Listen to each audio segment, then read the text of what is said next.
ចូលឆ្នាំមួយឆ្នាំមានម្ដងតែសបាយអីតែមនុស្សធំអ៊ំពូមិញនឹងប្រស័យឌីសេឡាក៏សបាយតែណាំអស់ដែរមកលើគេកាន់ចង់ដឹងថាអូនអេលីបេឡាចេញទៅបាញ់ទឹកនៅណាមកតាមដានវីដេអូទាំងអស់គ្នាចូលឆ្នាំចូលខែមនសនរដូវអីគ្រប់គ្នាគេសបាយតែសម្រាប់ខ្ញុំវិញអត់ទេលោកអើយទៅសបាយណាស់ក៏រម៉ែដោះ2 3នាក់ទៅស្រុកទាំងអស់ហើយកូន2 3 4នាក់តទួលនឹងសបាយណាចេញចូលឆ្នាំជះទឹកប៉ាត់ម្សៅឲ្យក្មេងៗទៅយើងចាស់ចរិយាទៀតយេនៅផ្ទះមើលកូនហើយថ្ងៃនេះដែរអ្នកភូមិផងលបងជាមួយញាតិចិត្តខាងខ្ញុំហ្នឹងណាសិតតែចរិយាគ្នាខ្ញុំហ្នឹងនឹងទៅណាមានតែបបួលគ្នាទិញអីមកញ៉ាំមកធ្វើកំហៀនធ្វើដែរលោកអីខ្ជិលណាជួអត់ម៉ែដល់ម៉ែអីនៅផងតែចានក៏ដាក់ចានស្នោដែរគេដាក់ចានលោកខ្ជិលលឿងណាស់លោកហើយបងប្អូនដឹងស្រាប់ហើយរាល់មានកម្មវិធីដែលខ្ញុំខ្ជិលធ្វើម្ហូបទាំងប្រមាណហ្នឹងគឺខ្ញុំមានកំងតែពីលីថលដាក់ឃ្លីងហ្នឹងទេមានជ្រូកមានទាមានមាន់អីចឹងមកដាក់មក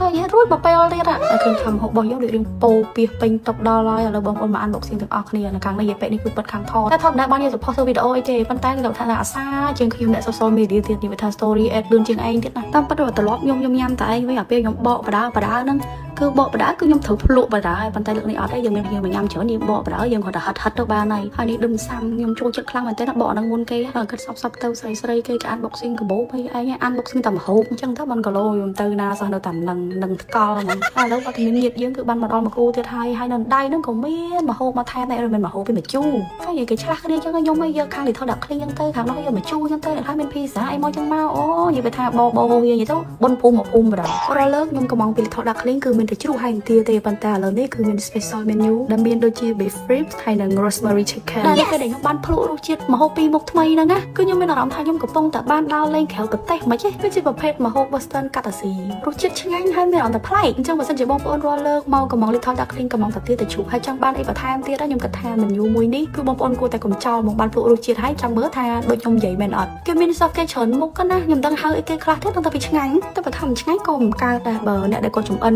ពីលីថលដាក់ឃ្លីហ្នឹងគឺសិតតែមេចុងភៅដែលមកពីស្ថានភាព10ផ្កាយ5ណាបងប្អូនអញ្ចឹងហើយខ្ញុំគិតថារាល់ពេលដែលយើងមានកម្មវិធីជួបជុំបន្ថែមចុចបន្ថែមធំទេបើសិនជាយើងដាក់ម្ហូបលីថលដាក់ឃ្លីកំងលីថលដាក់ឃ្លីមកគឺអារម្មណ៍របស់យើងដូចយើងបបួលបងប្អូនសាច់ញាតិយើងទៅញ៉ាំម្ហូបនៅស្ថានភាពផ្កាយ5អញ្ចឹងរាល់សូវទឹកជ្រលក់ឬក៏ជ្រូកអីផ្សេងគឺសិតតែមានរសជាតិឈ្ងុយឆ្ងាញ់ជាពិសេសទាពេលកាំងបងប្អូនធ្លាប់ស្គាល់ហើយល្បីរឿងសាច់ទាទុនហើយទឹកជ្រលក់វិញគឺកប់សេរីអត់និយាយលេងសើចនៅពេលខ្ញុំទៅដល់លេងពេលកាំងលើកមុនណាខ្ញុំទៅរកទាពេលកាំងដែលគេល្បីឲ្យចាំពេលកាំងមកញ៉ាំហើយខ្ញុំកំភែគ្នាខ្ញុំគិតថាអូតាមពិតរសជាតិនឹងគឺខ្ញុំធ្លាប់បានញ៉ាំនៅលីថលដាក់ឃ្លីងហើយសឹងថាសាច់ទាទុនជាងនៅនោះទៀតខ្ញុំមិនចង់ប្រៀបធៀបអីទេប៉ុន្តែក្នុងនាមខ្ញុំជាអ្នកដើរភ្លក់ម្ហូបហើយខ្ញុំកម្រនឹង review របស់ញ៉ាំខ្លាំងមែនទែនព្រោះអីដឹងថាមនុស្សយើងមិនដូចគ្នាទេប៉ុន្តែបើសិនជារបស់ណាដែលខ្ញុំហ៊ានបញ្ចេញនៅក្នុងវីដេអូខ្ញុំហើយគឺបានន័យថាទទួលយកបានហើយក៏ឆ្ងាញ់ដូចខ្ញុំនិយាយអញ្ចឹងតែមកងាកមកជ្រូកនេះវិញណាបងប្អូនអូសាច់ឲ្យឡើងស្រួយអូចាំថា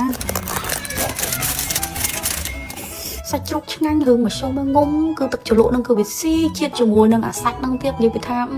បងប្អូនហើយខ្ញុំពិបាកនឹងបរិយាយថាបងប្អូនឥឡូវគឺខ្ញុំមកធ្វើការភ្លក់ជាមួយនឹងមាន់ rosemary វិញម្ដងមកនិយាយពីសាច់វាដូចមាន់យើងមិនទេវាផ្សេងណាស់សម្រាប់ខ្ញុំណាប៉ុន្តែពេលដែលញ៉ាំទៅគឺអត់ទលាន់ទេរសជាតិបែបផ្សេងមួយយ៉ាងទៅហើយសោះគេគឺមានច្រើនមុខមែនតើជ្រលក់មួយមុខរសជាតិបែបផ្សេងជ្រលក់មួយមុខទៀតរសជាតិបែបផ្សេងដូចយើងញ៉ាំប្រហែលចានក្នុងមាន់តែមួយអញ្ចឹងណាអត់ទេអេមគាត់បាទហើយមួយនេះវិញ my favorite ហ្មងលោកអូយឌីមសាំសាច់ម្សៅគេឲ្យឡើងទុនដាក់ចូលមាត់ទៅសឹងតែបាច់ទៅពីវាលីម្សៅហ្មងទោះបីជាតិចក៏ដោយក៏នៅតែសាច់ម្សៅនោះទុនដែរហើយខ្ញុំហ៊ាននិយាយមួយម៉ាត់ថាញ៉ាំច្រើនប៉ុណ្ណាក៏អត់ទលន់អញ្ចឹងសម្រាប់បងប្អូនដែលគាត់មានកម្មវិធីជួបជុំជប់លៀងបងប្អូនហើយចង់បានម្ហូបដែលឆ្ងាញ់ទាំងអនាម័យទាំងតម្លៃក៏សមរម្យគឺអាចតាក់ទងទៅខាងលីថលដាក់ឃ្លីងបានម្ហូបឆ្ងាញ់ណាក៏ជាកត្តាសំខាន់មួយដែលញ៉ាំបរិយាកាសកម្មវិធីរបស់យើងឲ្យកាន់តែសប្បាយរីករាយដែរមើលទៅបងស្រីខ្ញុំទៅអូទៅឆ្ងាញ់អត់ទេក៏រួមចេញដែរមិនយូរប្រហែលក្មេងៗក៏បានមកដល់កូនខ្ញុំរៀបចំខ្លួនរួចជាស្រេចមានទាំងកាភ្លើងបាញ់ទឹកមានទាំងវ៉ានតាមានទាំងកៅអៅសកួរទុកពេលបាញ់ទឹកឲ្យសមកៅអៅទៀតណែកំហក់ហើយបើចង់ដឹងសេរីសេឡាទៅបាញ់ទឹកណែហ្នឹងបាញ់នៅហ្នឹងមើលការរៀបចំខ្លួនមិនដូចហមណាវត្តភ្នំអីសៀមរាបអីឲ្យបានសេរីហ្នឹងធំទាំងទៅណាកើតកូនបើអ៊ីពូបាញ់នៅវត្តភ្នំអីវាយសើបាញ់តកដាក់ចឹងណាហើយសមទៀតណាកាភ្លើងកៅអៅឲ្យវ៉ានតាល្ងិតពាក់វ៉ានតាខ្មៅទៀតកូនហើយបាញ់តែគ្នាគាត់អស់ចិត្តទៅបាញ់ឲ្យដល់ក្បាលម៉ែនៅកំពុងអង្គុយតុកនោះទៀតហើយឃើញតែអញ្ចឹងខ្ញុំមិនដែលបានទៅបាញ់ទឹកកាភ្លើងអីនៅណាគេទេដល់ឃើញកូនបាញ់ដូចនឹងសំណងដែរលើរបស់កូនលេងដូចចង់មានអារម្មណ៍ដូចចង់ទៅវត្តភ្នំតែបើទៅកូននេះទុកណាហើយយកទៅដែរបាញ់ឈ្នះគេដែរអីបើកាភ្លើងបាញ់ចេញជ្រែកចឹងហ្នឹងឆាយចោលហើយឆ្នាំហ្នឹងបាញ់ទៅនៅផ្ទះមួយកូនហ្នឹងទៅពេលក្មេងៗគេលេងទៅយើងចាស់ចរិយាចេះមើលកូនទៅវាសមOkay, Ellie. Good morning, Ellie. Good morning, Daddy. Okay. Where are you going? I go to school. Where is your school? I CIA. CIA. Are you happy for today? Yes, Are you happy? I'm happy today. Love school. Because you love school. How about your new teacher? Is so good? Yes, Okay. How about your friend? look right. Teacher no cry.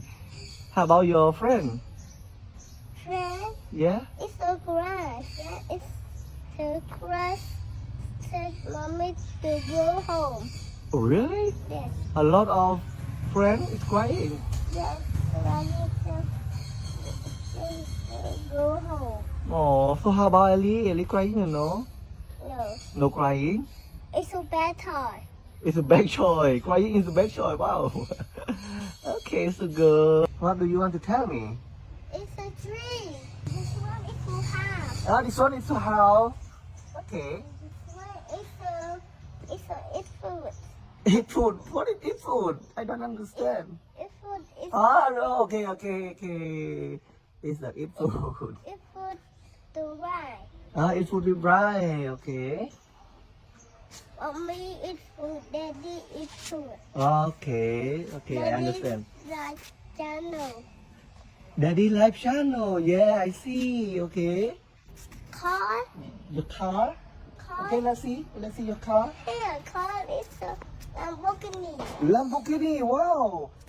It's orange. Okay. Color is It's a pink. flower is pink. Yes. And purple and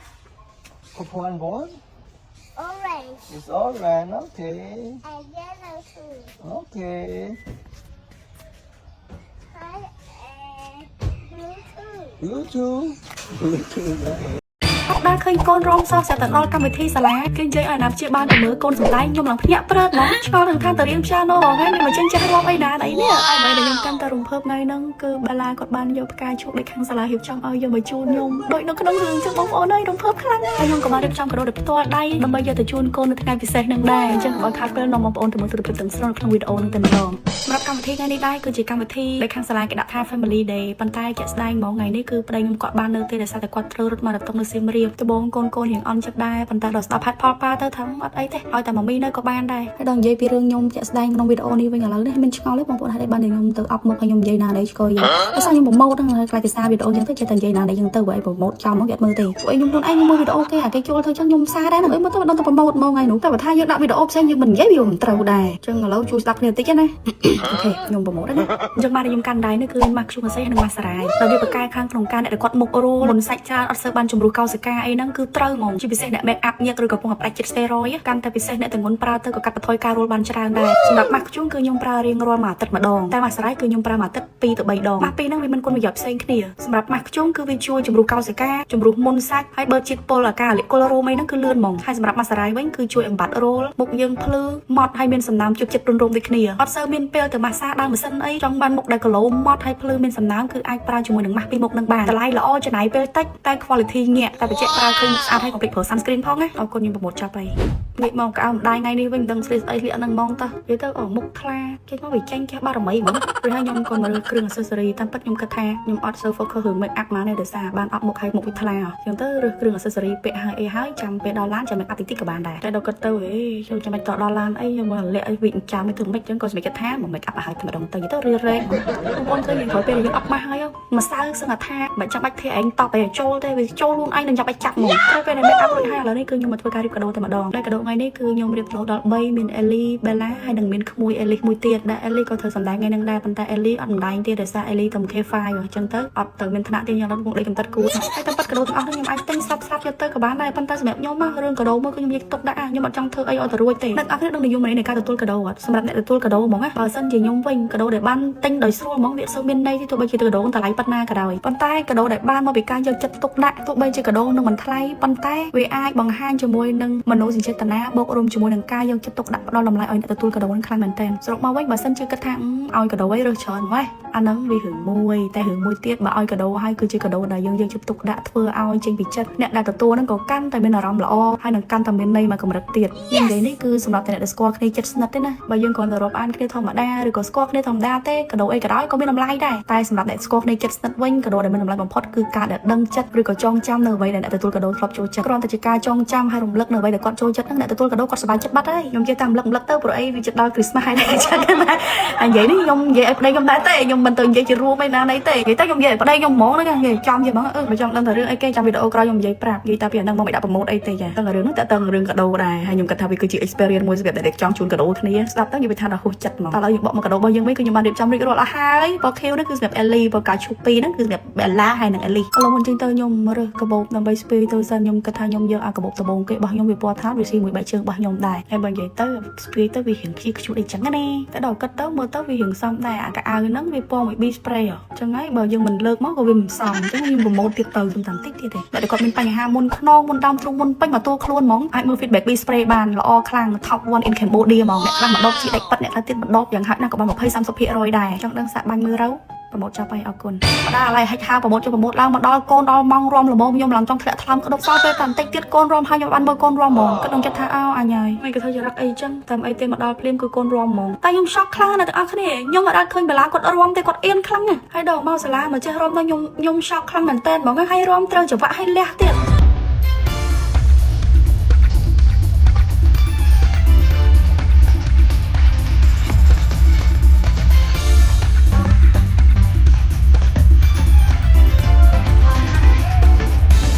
ពេលដែលរំចាប់ហើយគឺបានមកជួបគ្នាល្មមហើយខ្ញុំក៏ឲ្យកាដូរបស់គាត់ក៏សប្បាយចិត្តខ្លាំងណាស់ហើយអ្វីដែលកាន់តែរំជួលចិត្តហ្មងប្រាប់ថាពេលដែលគេទៅសោមរំពេលគេពាក់ outfit អីហ្នឹងគឺអត់ទៅទេនឹងអង្គុយចាំម្ដាយនៅខាងក្រោមហើយនិយាយថាអូនអត់មើលអីទាំងអស់អូនមើលទៅតែទ្វារទេតែរឿងដែលខ្ញុំ surprise ខ្លាំងមែនតើហ្មងខ្ញុំសួរគាត់ថាចុះបើសិនជាពេលហ្នឹងម៉ាក់មកអត់តឬក៏អត់បានមកហ្មងតើកូននឹងអន់ចិត្តអត់ពេលដែលខ្ញុំលើចម្លើយគាត់គឺខ្ញុំកាន់តែហួសចិត្តខ្លាំងមែនតើខ្ញុំអត់ជឿថាគាត់អាចនឹងយល់ការអត់ថ្នាក់ហ្នឹងគាត់និយាយខ្លីៗថាបើសិនជាម៉មមីតនេម៉មមីនឹងមកដោយសារតែម៉មមីស្រឡាញ់អូនតែអាចនឹងម៉មមីរវល់ហើយម៉មមីអត់មកអញ្ចឹងអូនអន់ចិត្តទេខ្ញុំលើកឲ្យខ្ញុំស្រាប់តែកៀងមាត់លេងនិយាយហ្មងខ្ញុំគិតថាខ្ញុំកំពុងតែមានកូនអាយុសបាល់ខ្លួនឬក៏មិនគួរណាក្មេងអាយុ7ឆ្នាំហើយគាត់ចេះគិតបែបហ្នឹងណាចុងក្រោយខាងសាលាគេឲ្យយកផ្កាឈូកយកមកជូនបិតាបិតាពេលហ្នឹងទឹកភ្នែកខ្ញុំសឹងតែស្រក់ចុះហើយខ្ញុំអត់គួរជឿថាខ្ញុំមានកូនមកជូនផ្កាឲ្យខ្ញុំនៅក្នុងសាលាដូចក្នុងរឿងដែលខ្ញុំធ្លាប់មើលអញ្ចឹង I love you កូន